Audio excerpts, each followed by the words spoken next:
everyone, and welcome to 2022 Speaker Series. And I'm really excited to kick it off with Nikki Williams. Now, this is the first time Nikki and I have actually met online, but I'm really excited because I've heard a huge amount of feedback from the women that follow you and I know go to your classes. So you're your personal trainer, or would you call yourselves a different name? Because I know some people don't like to be called personal trainers. Yes, yeah, no, I hear you. No, I am a part of what I do is personal trainer. Yes, right. Jobs. I know that some of the women that said, "Oh, you have to talk to Nikki. You have to get her on the series." I know that they are also part of Wick's group, and I think that's how they got to know you too. So yeah, it's really cool. Yeah. So I do exercise anywhere that I'm invited, really, and talk wherever I can about women's well-being. But with Wicks, I kind of do the exercise part of her retreats. So yeah, I think there's a crossover there, which is great. I love collaboration. So thank you for inviting me. This is perfect. I'm excited. So do you want to just introduce yourself to everybody and let us know what exactly do you do, and what's your journey been to get to where you are now? Okay. Oh, well, the short version is my mission is to create a safe space for women and people to be the best selves. So that's my mission. How I do that is by values-based work and wherever that takes me. So it's taken me a long time to get there. The journey has been quite epic. Right. But essentially I deliver exercise and values work, hopefully creating a safe space for people to step into their power, if you like. Mm-hmm. The journey has been because I lost mine.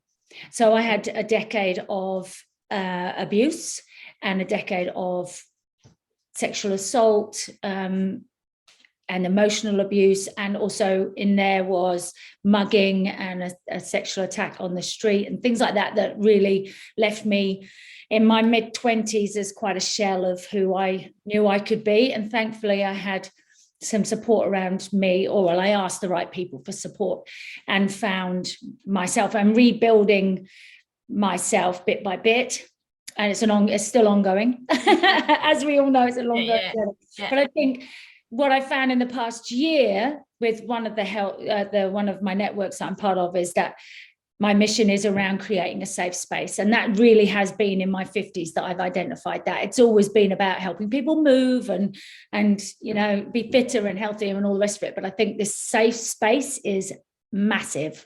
Wow. And obviously is what I needed to become myself and who I want to be. And therefore I'm offering it to other people. So yeah, that's a big part of what I do. What made exercise be such a big part of what you do? I mean, I hear the values part as well, which we'll talk about, but why the exercise?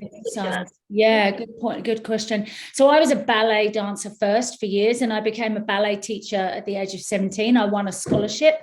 It was actually, I'll tell you this story because it was quite amazing. It's like, it's one of those moments that change your life. So there's I've had a year off, I've had this injury, in the medical profession, really, or the people that I was seeing wasn't really listening. They were saying it was growing pains and everything that it wasn't. And they said, you need to give up dance, otherwise you won't be walking at 40. Wow. So I gave up for a year. So when I was 16, I gave up. I was miserable. Mm-hmm. And then I thought, right, that's it. I gave it a year like they asked, and I was just pulling my hair out. So I went to this open day that had about 300 people, and they were dancing in audition style in lines where the front line goes to the back, and you learn the dance from this amazing teacher at the front. We learned the dance and we did this until they whittled it down. They wanted 5 people to go to summer school. They ended up saying, actually, we're only going to choose one, and it's going to be you. And it was me. I couldn't believe it. It was just, I really think it was the fact, because I stood at the back with the teachers who were just there for a bit of fun, because I hadn't danced for a year. And so I think it was this pure joy and energy that I brought to that day that won the scholarship. So I was a teacher at 17, and as the medical profession predicted, lasted less than a year because of my knees. So to answer your question, I ended up in the gym world rehabilitating, and then someone said, our aerobics instructor hasn't turned up, please, we need someone to teach. There's 40 people in that class, you teach something. So 1988. Wow. I was like doing aerobics in my cards and my leg warmers, you know. And it was a very vulnerable place to be. So, but I never looked back, I have to say, never looked back. Evolved. Did it replace dancing for you, or do you dance for fun anyway? Because I guess that would have been such a part of your identity. Yeah, I don't know that it replaced, I think at the time it replaced the music, the group exercise space, but it was non-competitive, so it was actually better for me to be non-competitive, and it was just a real enjoyment of moving my body again. What it's done is come full circle. So actually this weekend, before we were chatting, I said I'd been training. The last 3 days I've just done my ballet bar qualification. So I've been doing ballet again for 3 days. Honestly, my body aches so much. So it's taken me, I'm 52 now, so it's taken a long time to come full circle. But dance is always, going to nightclubs, obviously, and stuff like that, ball. But actually coming into dance troupes, I created a salsa troupe in my 49th year. So on my 50th, I was part of this dance troupe that I created. Again, circling back to that safe space where women can really investigate what their bodies can do, but also overcome some of the mindset things that we put in our ways to actually wearing a leotard, learning an outfit, making an outfit, learning a routine, getting up in front of 300 people and putting yourself. So it's almost like, I want to do this. I'm going to take some women with me through the journey. So I think it's been a thread, but like I said, this weekend, I've just gone complete full circle back to ballet. Yeah. It's exciting. That's very exciting. So like when you were talking about, you're talking about the kind of mindset stuff as well, and the values that you talked about. How do you fit that in when you're teaching women and you're doing the dancing or exercise or any of that? How do you bring that in so that it's more than just exercise? Yeah, great. I think initially, it's body language, and it's what the words that we use for ourselves. So I hear women use the words like lazy, that negative language that we have around ourselves. And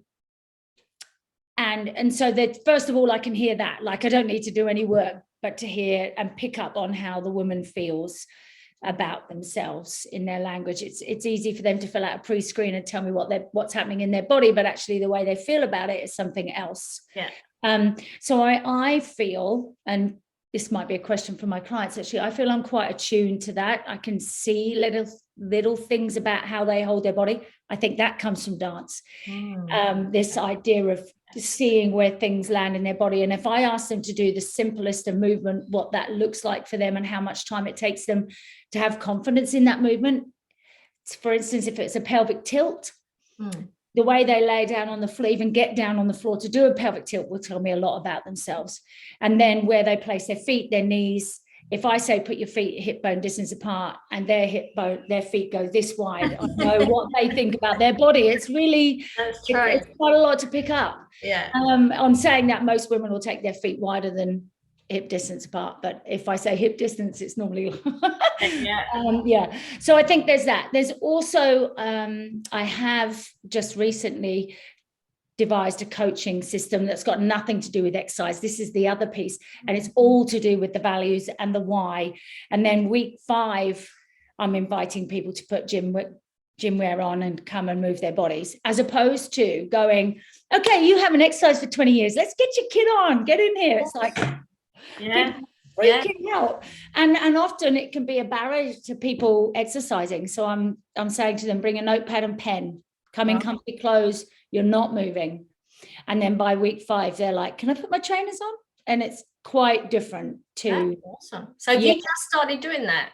I did. I just done my first it's called the positive base, because I wanted it to be the base for everything. Really looking at changing this cycle of exercise, not exercise, exercise, not exercise, because it's as damaging as not exercising.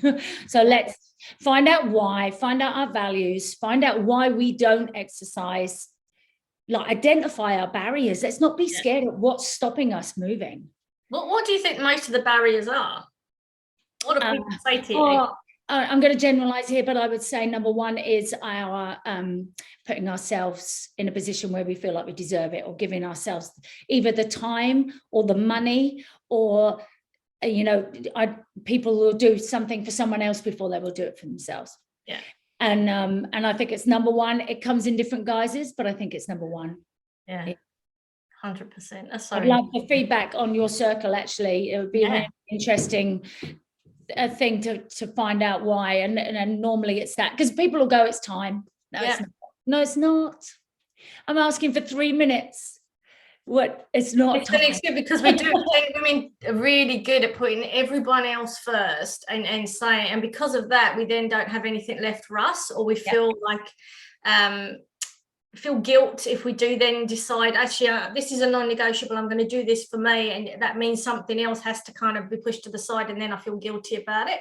And when I do that, I go to the gym and I do exercise, but the minute I get busy, exercise is the first thing to go out the window. Oh, yes. And it's ridiculous. And then I feel rubbish because I've done it, but it's that self-care and the time out, and we all know exercise is important for sleep and everything, our mind, but it's one of the first things to go out the window.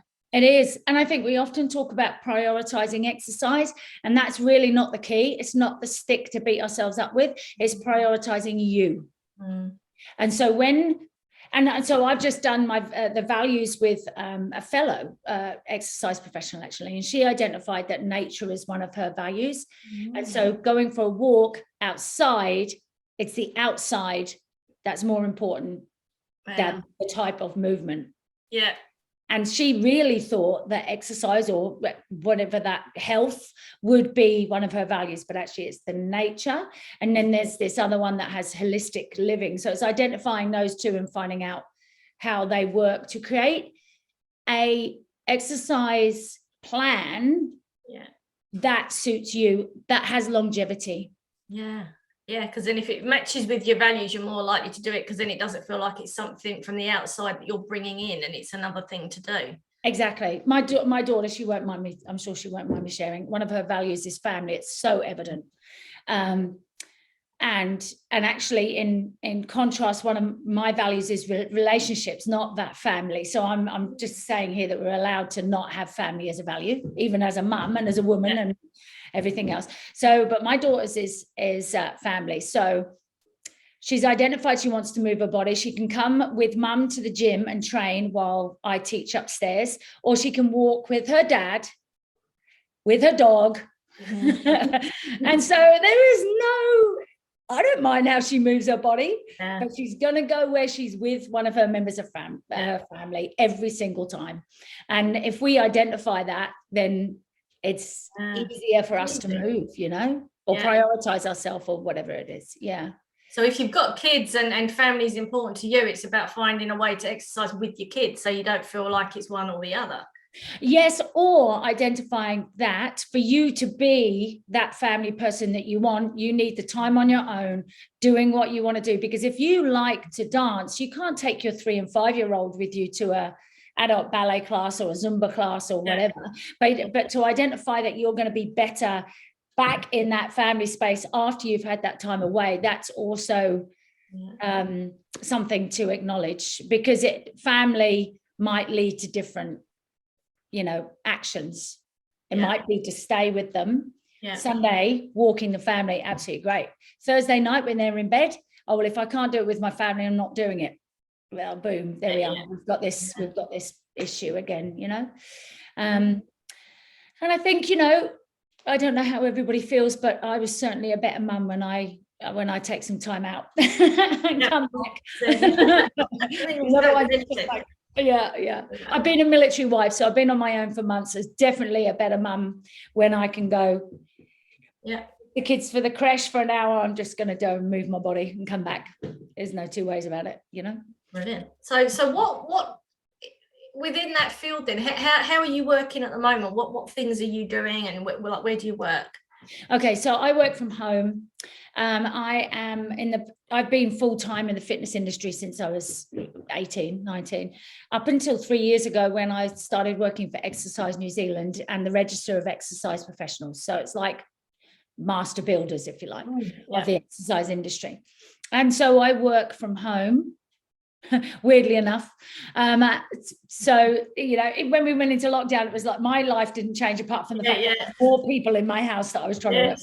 So I work from home 9 till 5, which allows me to do online morning classes every day of the week. So they're half an hour. People drop in and then I record them and people use them later. So there's quite a few different ways. And then I teach in the evenings. They're my normal in-person classes because I need to get this people fix. And then Saturdays I do personal training, and then I teach some lunchtime classes as well. I teach at a retirement village. I teach aqua at a retirement village on my Monday lunchtime, and I teach Zumba for the military on a Friday lunchtime. Wow. So you work with lots of different groups of people. That's the joy for me. And I think that's why relationships is one of my values. It's just not in one space. It's like And have you seen, like, in the time that you've been in the kind of the fitness industry, what have you seen trends come and go? I mean, how different is it now compared to what it used to be? Huge. Really? I think so. I think, and this is for better. I think mostly it's for the better, in the fact that it was very aesthetic back in the 1980s. You know, we got men had muscles, women had, you know, leotards on, that was it. And so it's become a lot more inclusive, a lot more diverse, a lot more personal. And that's where personal training came from, is this, let's make this personal as opposed to training all in one space. So obviously we've had the invention of personal training. And in the I think it was late 80s and 1990s. So that's a thing. And that shifted everything. Within the group exercise space, things cycle, you know, step went out, it's now coming back in. All right. I think what's massive is the mind-body connection, which has come in probably in the last 10 years, I suppose. So Pilates and yoga inside an exercise facility as part of what we do is awesome. And even meditation, relaxation, even sleep classes. Wow. So I think there's this idea, the concept of health is not just fitness, is bigger. There's more coaches now, like you said, not everybody wants to be called a personal trainer. So we've got pelvic floor coaches in the exercise space, we've got mindset coaches, we've got nutritionalists, nutrition coaches, etc. So there's a lot of health coach qualifications right now, which is new and fantastic. And then even more recently, we've got the whole body type explosion. So we used to say that there was 4.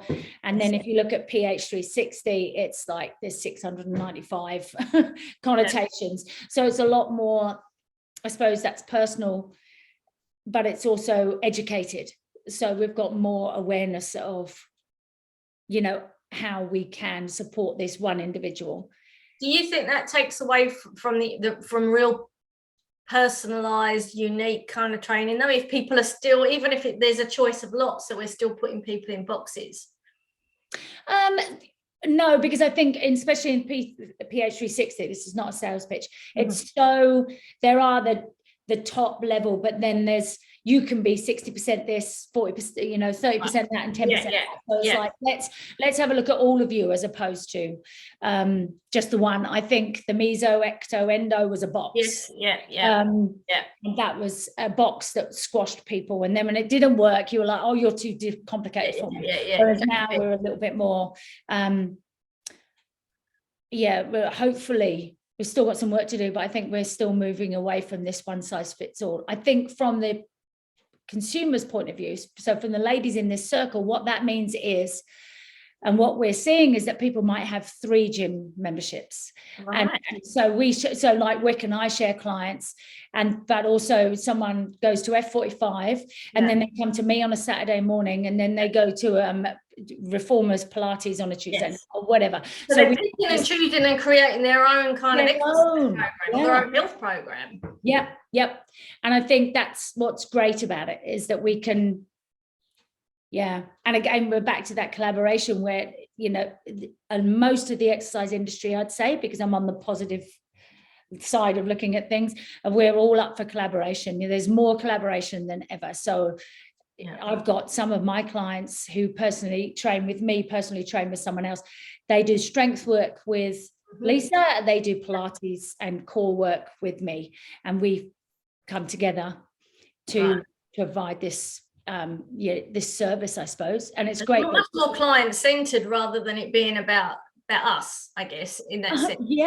Hopefully. And I think that's been a big shift. I know in myself, it used to be my class. Yes. Don't steal my clients. Yeah. It's almost like that's my space, that's where I stand when I do this class. We've still got some of that going on, but and that's fine. The customers can do that. But I think I know myself, I've had someone get cover for their class so that they can come and cover my class, and I will do the same for someone else. So that's really, that's gorgeous. I love it. And have you seen like the age of women change? Like that, so your clients, have they changed in regards to age, or? Well, I think as I've got older, I've inspired different people. So the people that have got older with me, this is the first, like I suggested to you that I was a military wife, so I've never stayed in one place for more than 3 years. Right. So this is the first place in New Zealand where I haven't moved. So it's the first time I've been able to create and get some traction and create a business. And my clients have done this decade with me, which is gorgeous. But also I think, I was just going to say, I think I attract the people that look like me, but then I look at my Zumba classes and they're so eclectic. Right. They go from 23-year-old, I've got an 18-year-old male on the front row, to a 78-year-old lady on the back. That's fantastic. So I think some of these genres can transcend all age groups. And it's lovely that people are fit, because I know certainly when I was younger, being intimidated to go to a gym because there were certain people that you would see at the gym that would then make me feel like, I don't look like that. And I'm seeing already that when I go to the gym now, huge mix of genders, mix of shapes, mix of ages, and I don't feel that kind of, I'm not as fit and strong as you. I mean, I look at them and think, I wish I was that muscular, but it's such a huge mix of body types and ages and genders that it's actually really cool, and I really enjoy looking at all of the different groups of people. Yeah, and that's fab. I think that what that speaks to is the fact that you found maybe your right gym, because there are gyms that are designed for a certain body type, mentality. There are those gyms still around. And that's great, because those people will go there. But you've obviously found a gym that you're feeling, it's taken a while, because it can be quite intimidating particularly when you are out of shape, to then see all these people that know exactly what they're doing on machines and looking really fit and healthy, and then you come along and kind of think, I feel like even though I've done it before, it's been really nice watching everyone just supporting each other. And if you go on a machine and you don't know what you're doing, someone will come along and help. So it's actually a really nice feeling gym. Yeah. It's really cool. Yeah. And that's great. And I think, and I will say that, I've been in the fitness industry for many years. And I think with the onset of perimenopause, it must be 9 years ago, your sense of self shifts so much that even though I'm in the fitness industry, going into a Les Mills while I'm traveling around the country and visiting and training there, I feel like I stick out like a sore thumb. But on one side, and then I'm completely invisible on the other side. So there's, there's two things, that Invisible because of age, or invisible? Yeah, visible because of age, and maybe what I'm wearing. I'm not wearing the thing. So I'm not bad mouthing Les Mills, but there are gyms that that kind of gear towards a certain type. And when when you're traveling around or you're looking in your local area, I still feel that I'm not in, you get a feeling that I'm different to everybody else. Yeah. But I think some of that has been the menopause and that change in mind. And, even getting up in front of my own class is a struggle sometimes when you've got that sense of imposter syndrome that rises. I've never had anything quite like it from 45 to 50. Massive. So you had those feelings when you never had those before? Absolutely. Oh my gosh. I felt like I really owned my space. After 20 years in the fitness industry, I had stuff to offer, and it hasn't changed. But something makes me feel like, maybe I shouldn't be doing this anymore. Maybe I just need to be in the middle of the pack, not up the front. And so I just wanted to say that even somebody that's been doing it for years gets those feelings of. I would say not inadequacy is the wrong word, but just that's definitely been a shift about how I felt in my own skin. Yeah. Do you think it's like, certainly for me, it's that trying to work out what your identity is again? It's for those that have been mums, you kind of go through that when you have a kid, and all of a sudden you think, well, who am I now? And you become a mum, and the mum's your identity. And then when you hit sort of 40, 50 and you go through perimenopause, menopause, it's almost like you've got to work out who am I again? And where do I fit in the world, and what's my purpose now? And it's almost like there's another shift that goes on to try and find your place again. And who am I going to be for the next 10 years? Yeah, I think, I suppose because I've always been teaching, I didn't take a break. I didn't lose that piece of my identity, if you like. Right. But I do feel that when I change dress sizes, you kind of hang on, I've been that dress size or whatever you relate to for years. Right. Yeah. And I've said this to many clients, you need to let go of that body weight that you had when you were 17 and embrace the body weight or this new you at 30. Yeah. But I actually had to do some work about, actually you need to leave that dress size behind, Nikki, let it go. It's your rib cage has changed shape. There's no way you're going to fit into that. Do you know what I mean? Yeah. And then identifying what you have to offer, not who am I, but actually what do I have to offer in the front of this class of 40 people where, the front row is all 20-year-olds. What on earth? Do you think that's why women then have such a hang up about our body? Because we go through these transitions where our body changes all the time, whether it's through pregnancy or puberty or whatever, and then middle age, and then our body's constantly kind of expanding and contracting. And when that's doing that, I can completely get why we have a very different relationship with our body to say men, because of that constant change. I mean, what would you think about that? Yeah, I think, the word that comes to mind when you were talking there was adapt. We adapt so much to what is required of us at the time, like you say, through childbirth and postnatally, and we adapt. And I think for me, one of my goals for the past 10 years has been to be uninjured, to be not in pain. It's really important to have my knees, for me, it's my knees, as strong as they can be, so I can do what I want to do, which is teach 12 classes a week and show up the way that I want to show up. And so I think we are being asked to adapt, and that includes adapting with the age that we are, as well as the conditions that come up, like menopause, etc. Because even if you're not in perimenopause, or you believe yourself not to be in, because sometimes we say we're not, but just age itself brings those. And I know I've watched my husband do the same. He's had to adapt to his injuries and in his aging process as well. So I don't think it's just women, but I think we have a lot more going on. changes going on. Yeah. And don't get me started on hormones. It's a huge. That's a huge topic. But I think, you know, I come back to and this is one of the things about identifying my values, is that it gives me some real foundation about who I am. So even if my body does change, even if my job role changes, or my kids grow up and leave home, one's left home now. So it's, you know, I still can look at these values and go, this is what I offer, this is why I'm here, this is what I do. Now it just looks different. Yeah. And it still rocks your boat, but it gives you a little bit of stability, you know. Yeah, I love it. And so to finish then, if bearing in mind all of your experiences and the knowledge that you've gained, if you could meet your younger self, 20-year-old you, what would you say that you've learned that you wish you could tell your younger self? I think I would have got help sooner. I left it a long time before I spoke my truth and got help.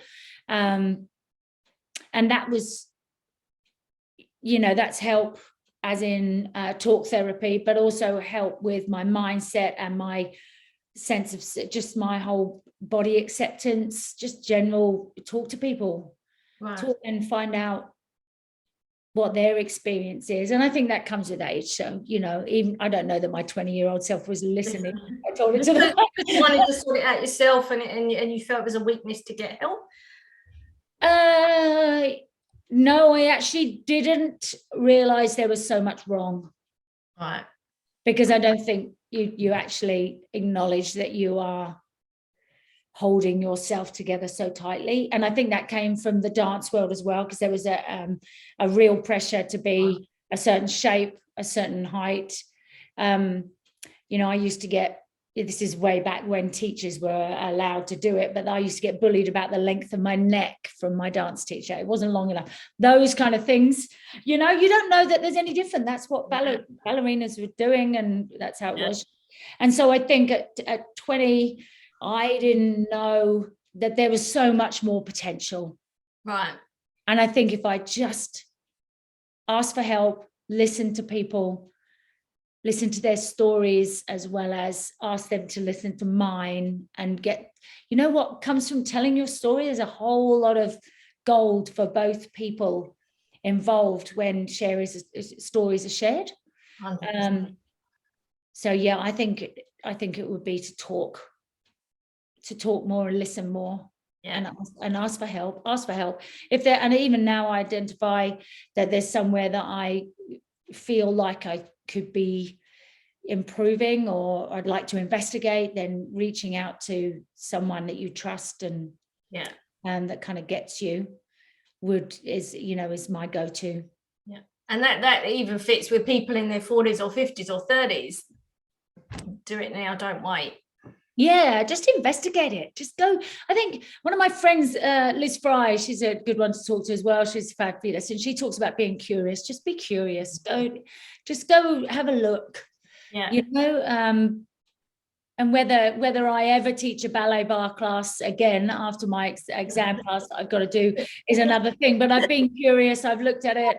I've enjoyed it. And it's nothing's wasted. It's all absolutely fabulous, you know. Cool. Thank you. And if people want to find out more about you, or they want to work with you, where can they go to get that information?